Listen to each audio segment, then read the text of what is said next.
দুর্গাপূজা মানেই হলো আমাদের বাঙালিদের কাছে এক আবেগ। দুর্গাপূজা মানেই হলো মহালয়ার ভোরে উঠে বীরেন্দ্র কৃষ্ণ ভদ্রের গলায় মহিষাসুর মর্দিনী শোনা। দুর্গাপূজা মানেই হলো 4 দিনের হই হুল্লোড় আর আড্ডা দেওয়া। দুর্গাপূজা মানেই হলো অন্যায়ের উপর ন্যায়ের জয়। কিন্তু আজকের দিনে এই শেষের কথাটা কি আদৌ বলা যায়? তিলোত্তমা কিন্তু এখনো তার জাস্টিস পায়নি। মা দুর্গার কাছে এটাই প্রার্থনা করব, যেমন তুমি অসুর বিনাশিনী হয়ে এসে জগৎকে দুরাচারীর হাত থেকে মুক্ত করেছিলে, তেমনি আবারও এই কলুষিত জগতে এসে অন্যায়কে বধ করে আবারও ন্যায়ের পথ সুগম করো মা। এটাই প্রার্থনা। যাই হোক, মন খারাপের মাঝেও অল্প একটু শ্বাস নেওয়ার জায়গা হিসেবে পড়ছি পূজাবার্ষিকী। বন্ধুগণ, আপনারা যারা আমায় ফলো করেন তারা জানেন যে আমি এখন অন্তরিক পূজাবার্ষিকী পড়ছি। কিছু বন্ধু আমার ফেসবুকে মেসেজ করে জানিয়েছেন যে যেটুকু আমার পড়া হয়েছে তার উপর যেন আমি একটা ছোট্ট রিভিউ ভিডিও বানাই, যাতে তারা ডিসিশন নিতে পারেন যে এই পূজাবার্ষিকী আদৌ তাদের নেওয়া উচিত হবে কিনা। তাই আমি আমার পড়া বেশ কিছু কন্টেন্ট নিয়ে অন্তরিক পূজাবার্ষিকীর রিভিউয়ের প্রথম পর্ব নিয়ে চলে এসেছি। এই পর্বে আমার পড়া 7টি কন্টেন্ট নিয়ে আমি আলোচনা করব। তাহলে আর ইন্ট্রোটাকে বর্ণনা করে আজকের আলোচনা শুরু করছি।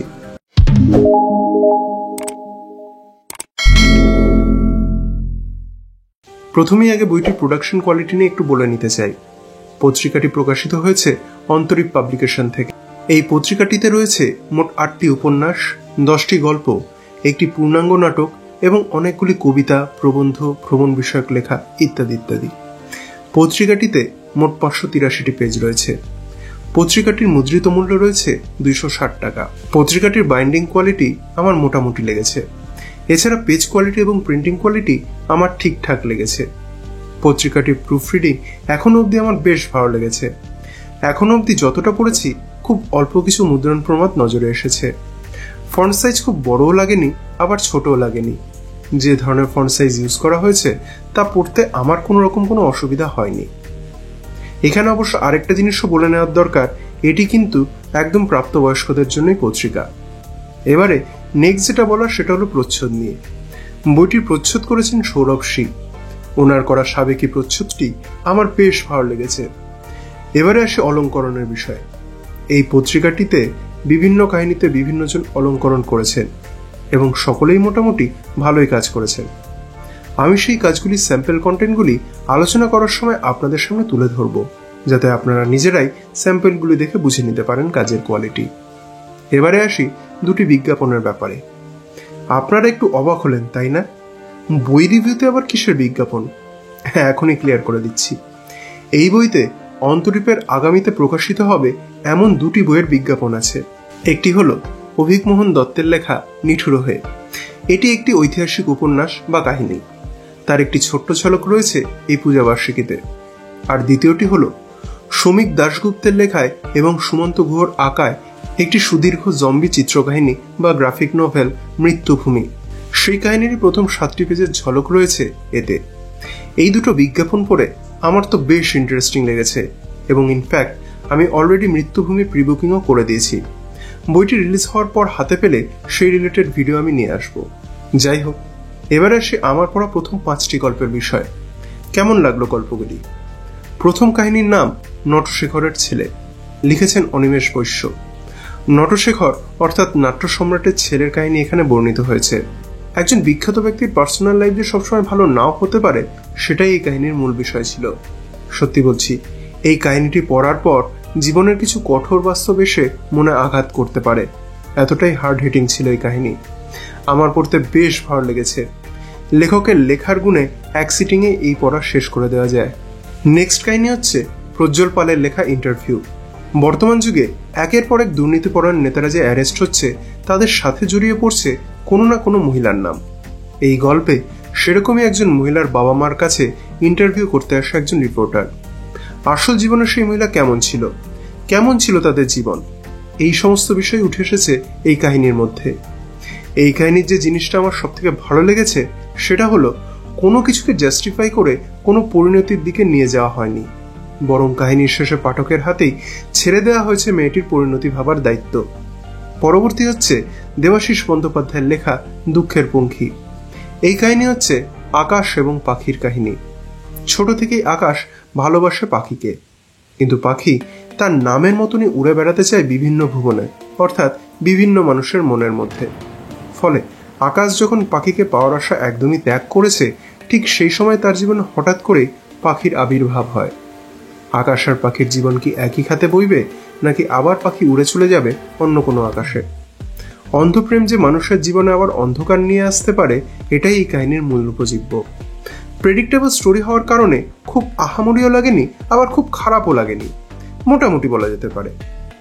নেক্সট হচ্ছে অম্লান কুসুম চক্রবর্তীর লেখা ঘুম।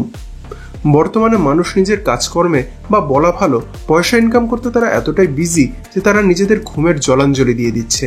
ফলে ভবিষ্যতে এমন একটি স্কিম লঞ্চ হয় যেখানে একজন মানুষ নিজের ঘুম একে অন্যের কাছে ট্রান্সফার করতে পারবে। এই স্কিম কি মানুষের জন্য ভালো হবে নাকি খারাপ হবে, এই নিয়ে একটি কল্পবিজ্ঞান সামাজিক কাহিনী এটি।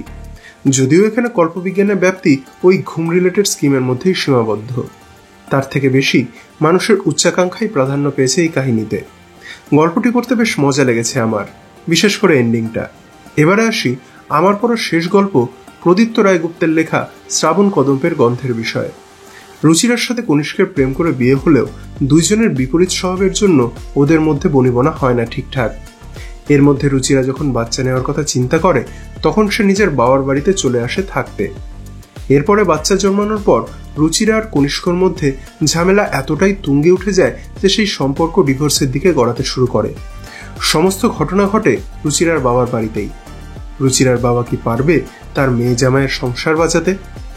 বর্তমান যুগের একটা খুব কমন সমস্যা অ্যাডজাস্টমেন্ট নিয়েই এই কাহিনী গড়ে তোলা হয়েছে। কাহিনীর শুরু আমার খারাপ না লাগলেও হঠাৎ করে এন্ডিংটা আমার ঠিক পোষায়নি। আমার মনে হয়েছে এই কাহিনীর একটা সঠিক পরিণতি দেওয়া উচিত ছিল। এবারে আসি এই পত্রিকার আমার মূল আকর্ষণ উপন্যাসের বিষয়। প্রথমেই আসি প্রথম উপন্যাস অর্পণ গুপ্তের লেখা শহরে বৃষ্টির বিষয়। সমু একজন উঠতি বয়সের ফুটবল কোচ, কিন্তু তার জীবনে হঠাৎ এমন একটি বিপর্যয় নেমে আসে যে সে বাধ্য হয় তার ব্রাইট কোচিং কেরিয়ারকে ত্যাগ করতে। অন্যদিকে অর্ণার জীবনে ছোটবেলা থেকেই রয়েছে এমন একটি অসুখ যার কারণে সে হয়ে গেছে পঙ্গু। অর্ণা এবং সমু তাদের জীবনের বিপর্যয়ের মধ্যে এমন একটা সিচুয়েশনে এসে মিলিত হয় যেন তারা হয়ে ওঠে একে অপরের পরিপূরক। দুইজনে মিলে কি পারবে তাদের বর্তমান ক্রাইসিসের বিরুদ্ধে লড়াই করতে? বর্তমান সময়ের বেশ কিছু সমস্যা, যেমন টেট কেলেঙ্কারি, জমি হাতিয়ে নেওয়া, দুর্নীতিপরায়ণ নেতা, এইসব মিলিয়েই একটি সুবিশাল উপন্যাস তৈরি করেছেন অর্পণবাবু। তার সাথে রয়েছে ফুটবলের তর্কাও। খুব নতুন প্লট না হলেও লেখকের লেখার গুণে পড়তে বেশ ভালোই লাগে। তবে হ্যাঁ, সুদীর্ঘ 50 পাতা হওয়ার কারণে কিছু কিছু জায়গায় একই কথার বারবার ব্যবহার এবং ফুটবলের বেশ কিছু অপ্রয়োজনীয় তথ্য কাহিনীর গতিকে মাঝে মধ্যেই রুদ্ধ করে। এছাড়াও সিরিয়াস কিছু সিচুয়েশনে অতি নাটকীয়তাকে ঢুকিয়ে কিছু ক্ষেত্রে গল্পের তালকে নষ্ট করে দেয়, এবং শেষের এন্ডিংটাও অনেকটাই প্রেডিক্টেবল হয়ে যায়। এই কয়েকটা বিষয়কে ওভারকাম করে যদি আরেকটু ছোট এবং কম্প্যাক্ট কাহিনী লেখা যেত, তাহলে বোধহয় পড়তে আরো বেশি ভালো লাগতো। ওভারঅল আমার ওয়ান টাইম রিড লেগেছে এই কাহিনী। এবারে আসি আমার পড়া শেষ উপন্যাস সন্মাত্রা নন্দের লেখা ভ্রমরাক্ষীর বিষয়। ডিভোর্সি তাপ্তি বর্তমানে একজন সিঙ্গেল মাদার। বর্তমানে তার জীবনে এসেছে অরণ্য বলে একজন সুপুরুষ, কিন্তু এই অরণ্য কাজের কারণে তাকে ছেড়ে অনেকটাই দূরে চলে যায়। অরণ্য বলেছিল তাকে যে সে খুব তাড়াতাড়ি তাপ্তির সাথে এসে দেখা করবে, কিন্তু সেই অরণ্যের আজ বেশ কিছুদিন ধরে কোনো পাত্তা নেই। তাপ্তি এই নিয়ে বেশ চিন্তিত। কি করবে যখন ভাবছে তাপ্তি, এমত অবস্থায় অরণ্যের এক সুবিশাল দীর্ঘ এবং সব থেকে বড় কথা রহস্যময় একটি চিঠি তাপ্তির কাছে এসে পৌঁছায়, যাতে লেখা থাকে এমন কিছু কথা যেটা পড়ে তাপ্তি চমকৃত হয়ে যায়। কি লেখা ছিল সেই রহস্যময় চিঠিতে? আমার পড়া এই বার্ষিকীর এখনো অবধি শ্রেষ্ঠ উপন্যাস একেই বলা যায়। এই কাহিনীর মধ্যে যেমন রয়েছে রহস্য, তেমন রয়েছে রোমাঞ্চ, তেমনই রয়েছে ফ্যান্টাসি, আবার রয়েছে ইতিহাসও। এতগুলো জনরা মিলিয়ে লেখক এক অসাধারণ জগৎ তৈরি করেছেন যে অলমোস্ট 50 পাতার এই উপন্যাস একবার পড়তে শুরু করলে না শেষ করে ওঠা দায় হয়ে যায়। যেমন এই কাহিনীর লেখনী, তেমনই এই কাহিনীর বর্ণনা, তেমনই এই কাহিনীর চরিত্রের চরিত্রায়ন, আর সব থেকে দারুণ এর পরিণতি। 50 পাতার একটি চলচ্চিত্র পড়লাম বলেই মনে হয়েছে আমার এই কাহিনীকে। এবারে উপসংহারে আসি। এখনো পর্যন্ত আমার পড়া অন্তরিক পূজাবার্ষিকীর বেশিরভাগ লেখাই আমার বেশ ভালোই লেগেছে। এবার দেখা যাক বাকি লেখাগুলি কেমন করেছে। সেটা নিয়ে যত তাড়াতাড়ি সম্ভব আমি সিরিজের দ্বিতীয় ভিডিও নিয়ে হাজির হব। তো বন্ধুরা, এই ছিল আজকের পাঠক প্রতিক্রিয়া। আপনি যদি অলরেডি এই পত্রিকাটি পড়ে থাকেন তাহলে আপনার কেমন লেগেছে কমেন্ট করে জানাবেন। আর আমার এই কাজ যদি ভালো লেগে থাকে তাহলে ভিডিওটি লাইক এবং কমেন্ট করার এবং শেয়ার করার অনুরোধ রইল। আর হ্যাঁ, আমার চ্যানেলে যদি নতুন এসে থাকেন আর আমার কাজ দেখে যোগ্য বলে মনে হয় তাহলে আমার চ্যানেল বিএম বুক রিভিউ সাবস্ক্রাইব করে আমায় সাপোর্ট করার অনুরোধ রইল। দেখা হবে পরবর্তী ভিডিওতে। সকলে ভালো থাকবেন, সুস্থ থাকবেন।